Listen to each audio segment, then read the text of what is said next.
What's good, YouTube? In today's video, I'm gonna be showing you guys how to turn on your dunk meter. Now, I know there's a lot of people out there that don't know how to use the dunk meter. So basically, what you gotta do is go to your dunk meter.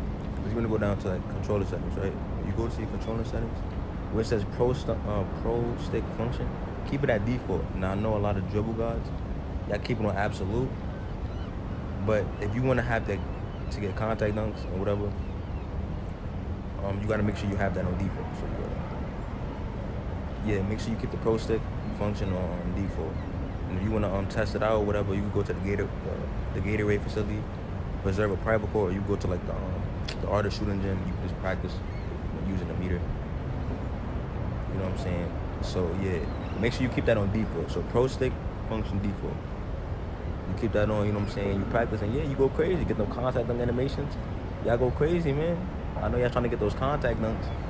I know y'all be wondering why y'all don't see the meter. That's because y'all probably got no absolute. So make sure you keep it on default.